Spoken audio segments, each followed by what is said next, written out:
¿Por qué los peruanos odian a los chinos? En la silenciosa biblioteca de la Universidad de Auckland, en Nueva Zelanda, Mei-Ling cerró un libro con suavidad. A través del enorme ventanal, se extendía el paisaje bullicioso y despreocupado del Pacífico Sur. La gente reía a carcajadas, caminaba a su propio ritmo, vivía sin las ataduras de una prisa invisible. Esa libertad, para Mei-Ling, siempre había sido una fuente de extraña incomodidad. Originaria de la metrópolis vertiginosa de Shanghái, había llegado sola a este país para especializarse en estudios latinoamericanos, con un enfoque casi obsesivo en el Perú. Para cualquier observador casual, para los profesores que veían su nombre en la lista de asistencia, ella era solo una estudiante aplicada, una joven académica atraída por la rica historia de una civilización antigua. Pero la verdad era mucho más profunda y personal. Su elección de carrera no nació de una curiosidad intelectual, sino de una pregunta punzante que se había alojado en lo más profundo de su ser, una duda que echó raíces durante su adolescencia, alimentada por incontables horas navegando en los rincones más oscuros del Internet. En el instituto, Mei-Ling se había sumergido en foros internacionales y redes sociales. Allí, entre discusiones sobre política, economía y cultura, se topó una y otra vez con un sentimiento que no podía ignorar, una hostilidad palpable, dirigida específicamente hacia los chinos, que parecía emanar con particular virulencia desde cuentas de usuarios peruanos. Leía comentarios llenos de resentimiento, acusaciones de competencia desleal, chistes de mal gusto y una generalización que metía a 1.500 millones de personas en el mismo saco despectivo. Los comentarios hablaban de una invasión silenciosa, de una falta de respeto cultural, de una arrogancia que, según decían, caracterizaba a sus compatriotas. Lo que más la desconcertaba no era el odio en sí, el odio era, tristemente, un lenguaje universal en la red, sino la aparente contradicción. Perú, el país que en sus libros de historia aparecía como un crisol de culturas, hogar de una de las diásporas chinas más antiguas y significativas de América, la cuna de la fascinante cultura chifa. ¿Cómo podía un lugar tan integrado albergar tanto rencor? La pregunta se convirtió en una obsesión. ¿Por qué los peruanos, con quienes compartían un legado de fusión, parecían odiar a los chinos? Cuando aplicó a la universidad, en su ensayo de motivación, Mei-Ling escribió con una prosa académica y distante. Deseo comprender las complejas dinámicas de la integración cultural y la identidad postcolonial en el Perú contemporáneo. Sus padres y los encargados de admisiones interpretaron sus palabras como pura ambición académica. Pero solo ella conocía la verdad, era una búsqueda personal, una necesidad visceral de confrontar esos prejuicios que había leído y que, de alguna manera, habían empezado a envenenar su propia percepción del mundo. Ahora, sentada en las aulas de la universidad, aprendiendo un español teñido de modismos de diferentes países, estudiando la historia del imperio inca y la conquista española, la misma pregunta seguía resonando en el fondo de su mente. Finalmente, harta de respuestas teóricas y estadísticas impersonales, tomó una decisión. Para encontrar la respuesta, tenía que ir a la fuente. Planeó un viaje.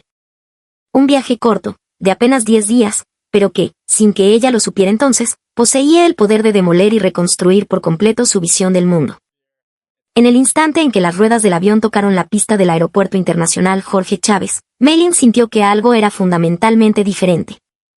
No era la temperatura, ni la humedad densa y salobre que se colaba en la cabina, sino algo intangible, una vibración en el aire. Al bajar y entrar en la terminal, esa sensación se hizo ensordecedoramente clara.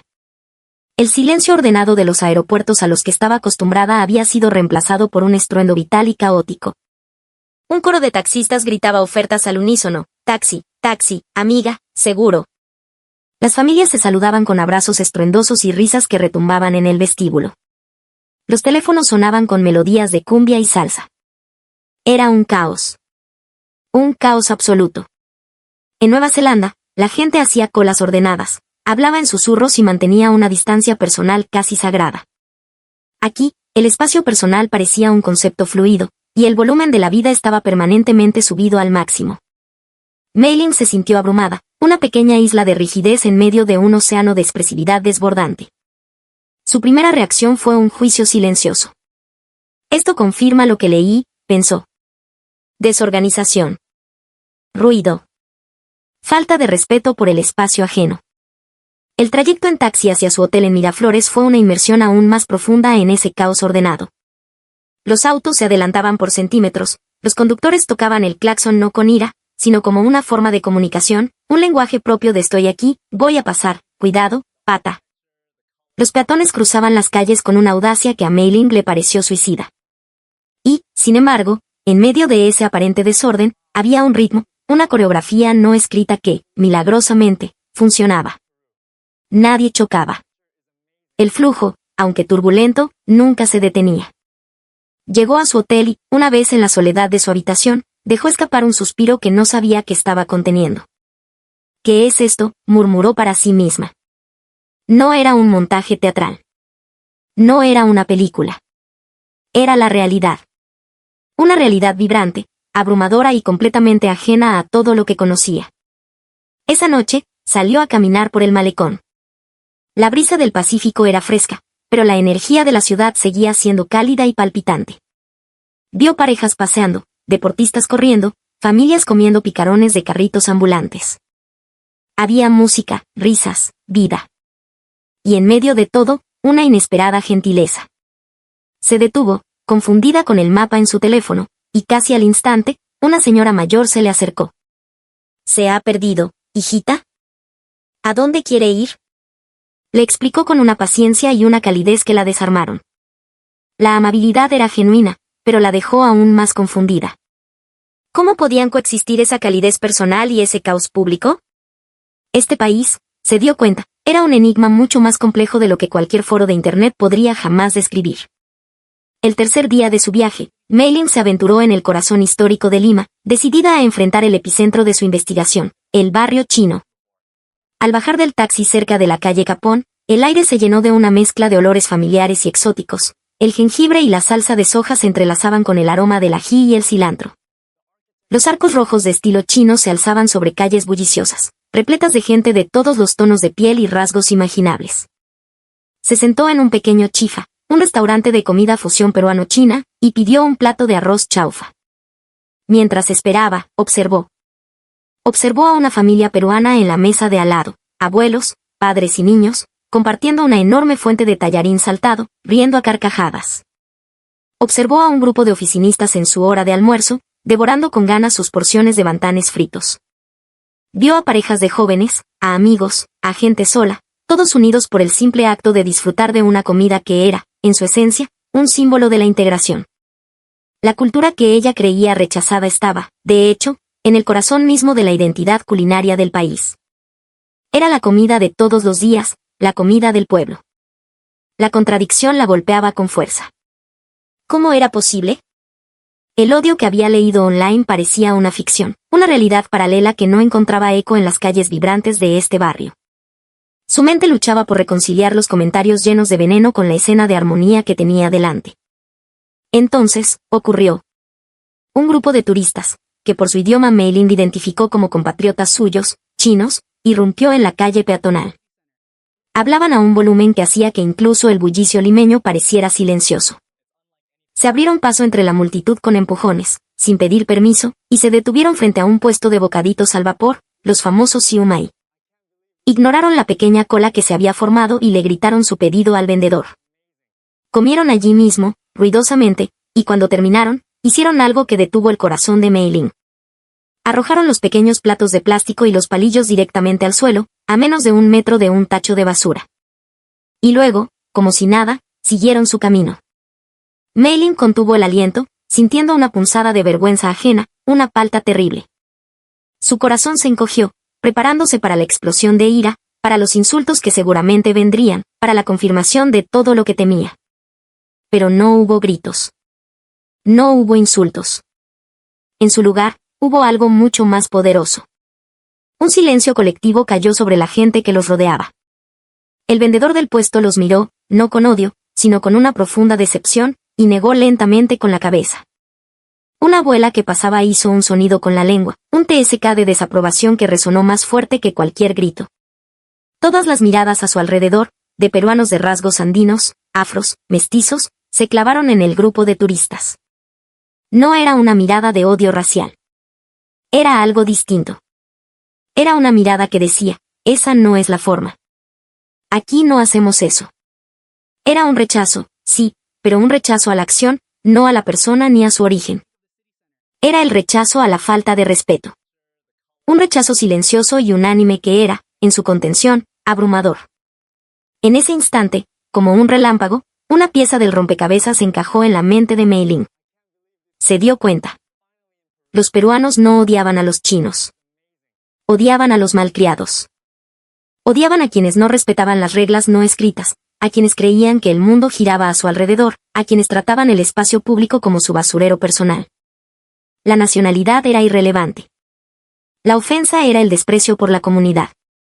Se quedó allí, de pie, en medio de la calle Capón, mientras el murmullo de la vida cotidiana se reanudaba a su alrededor. La gente desvió la mirada, la basura fue recogida discretamente por el vendedor, y el flujo de la vida continuó. Pero para Mei Ling, ese momento lo había cambiado todo. Había encontrado la primera parte de su respuesta, y no estaba en un libro ni en un foro de Internet. Estaba en las miradas silenciosas de la gente común en el corazón del barrio chino de Lima. Los días siguientes, Mei Ling empezó a ver Lima con otros ojos. El caos comenzó a revelarle su lógica interna. Se subió al Metropolitano en plena hora punta, un torrente de humanidad que se movía en buses articulados a través de la ciudad. Era un apretujamiento intenso, una experiencia sensorial abrumadora, pero dentro de ese caos, observó un código de conducta invisible. La gente cedía instintivamente el asiento rojo a las personas mayores o a las mujeres embarazadas, sin que nadie tuviera que decirlo. Los pasajeros se ayudaban mutuamente a subir o bajar con bolsas pesadas. Había una conciencia colectiva, una especie de solidaridad forjada en la adversidad del transporte público. Era un sistema que funcionaba no a pesar de la gente, sino gracias a ella. Visitó Cusco, y la majestuosidad silenciosa de los muros incas y la belleza serena de Machu Picchu le ofrecieron un contrapunto a la energía frenética de la capital. Pero incluso allí, en los mercados atestados de turistas y vendedores, vio la misma dinámica. Vio el respeto por los mayores, la paciencia con los niños, una amabilidad fundamental que subyacía a todas las interacciones. Comprendió que el Perú no era una sola cosa, sino un mosaico de realidades, pero en todas ellas, el hilo conductor era un profundo sentido de comunidad. El viaje se acercaba a su fin. En su penúltima noche, de regreso en Lima, decidió tomar un taxi para volver a su hotel después de una cena de despedida en el bohemio distrito de Barranco. El aire nocturno era fresco y el tráfico, más ligero. Conversó brevemente con el conductor, un hombre amable que le preguntó por su viaje. Al llegar a la puerta del hotel, le pagó, le dio las gracias y se bajó. Entró en el lobby, sacó la llave de su bolsillo y, por costumbre, buscó su pequeño bolso cruzado para guardar la tarjeta. Su mano buscó en el aire. El bolso no estaba. Su corazón dio un vuelco. Se palpó frenéticamente los costados. Nada. El pánico la inundó como una ola helada. En ese bolso estaba todo. Su billetera, con el poco efectivo que le quedaba y sus tarjetas. Su teléfono. Y lo peor, lo absolutamente catastrófico, su pasaporte. Un sudor frío le recorrió la espalda. El taxi ya se había perdido en la noche limeña. Se quedó paralizada en medio del lobby, con la mente en blanco. Estaba sola, en un país extranjero, sin dinero, sin comunicación, sin identidad. El vibrante y fascinante país que había empezado a amar se transformó de repente en un lugar amenazante y hostil. Las historias de terror de los foros de Internet volvieron a su mente con una fuerza brutal. Justo cuando las lágrimas comenzaban a nublarle la vista, el recepcionista del hotel, un joven llamado Javier, notó su angustia. «Señorita, ¿se encuentra bien?». Con la voz temblorosa, apenas capaz de articular las palabras en español, Mei Ling le explicó lo que había pasado. «Mi bolso. En el taxi. Mi pasaporte. Todo». Javier no dudó ni un segundo. Su rostro, antes profesionalmente amable, se llenó de una genuina preocupación. «Tranquila, tranquila, vamos a solucionarlo. ¿Recuerda algo del taxi? ¿La empresa? ¿El número de placa?».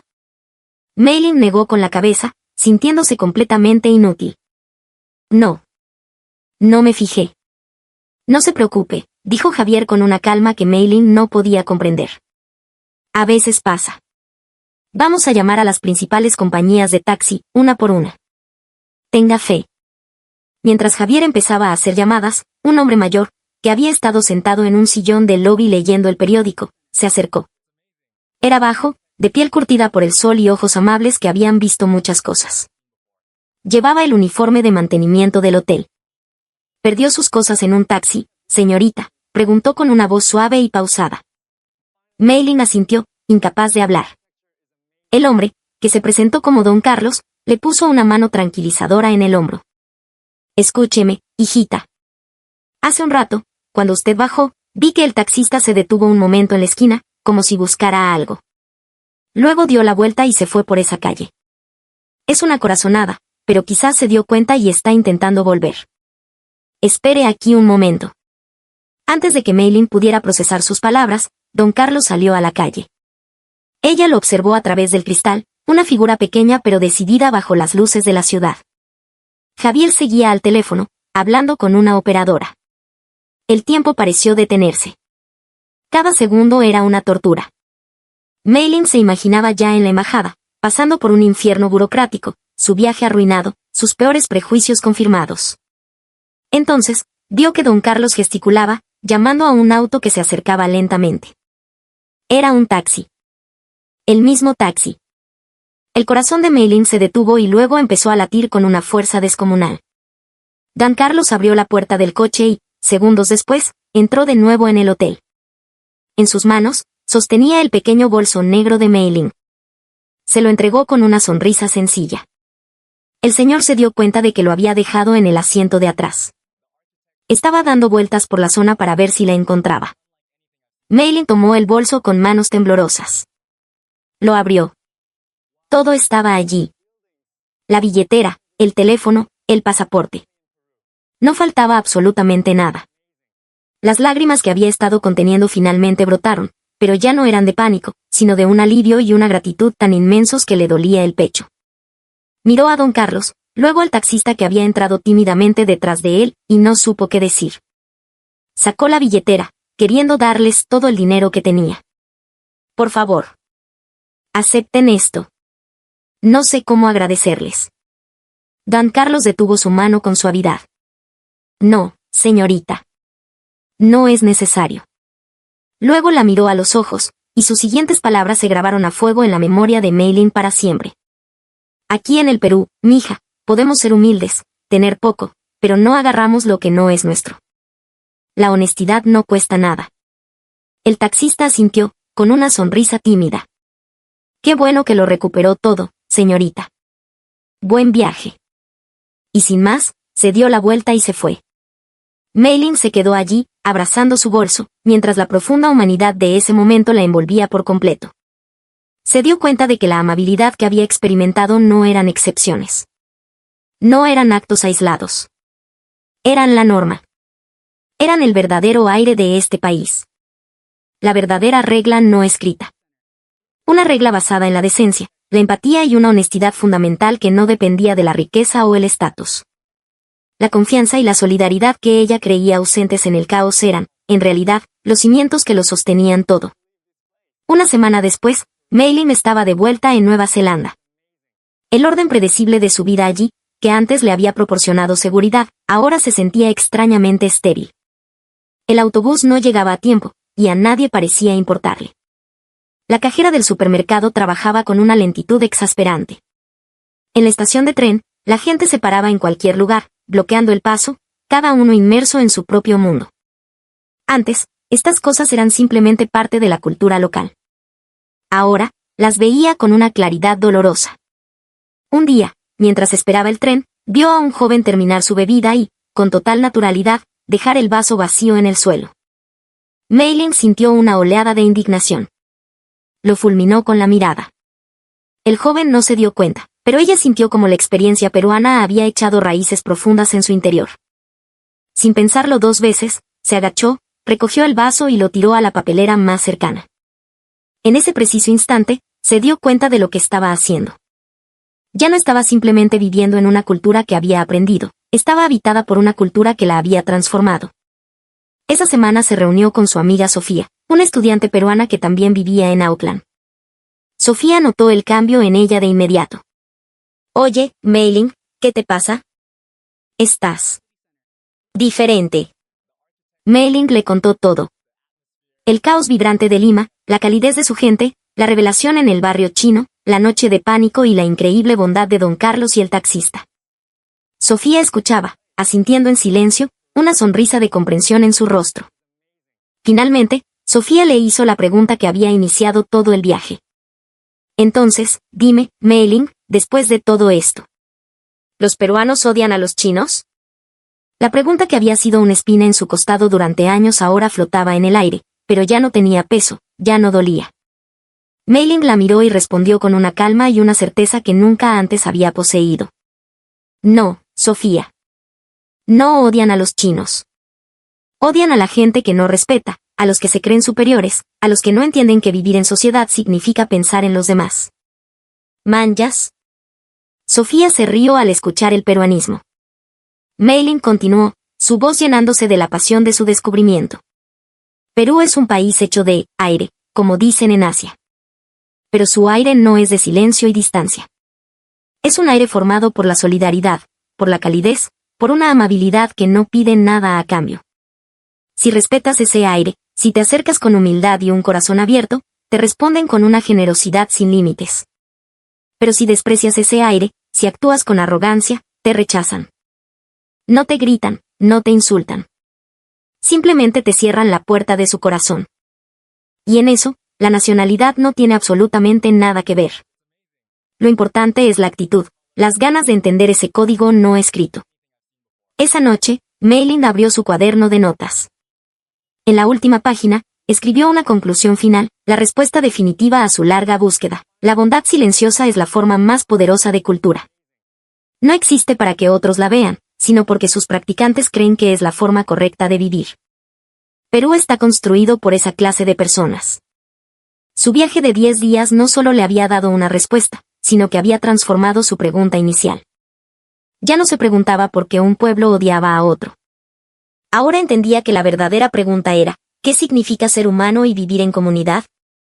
Y la respuesta, la había encontrado en el caos ordenado, en la calidez de un extraño y en la honestidad inquebrantable de un país que la había acogido y, en el proceso, le había cambiado la vida para siempre. Su investigación académica continuaba, pero ya no era una observación desde fuera. Se había convertido en una comprensión desde dentro, forjada no en los libros, sino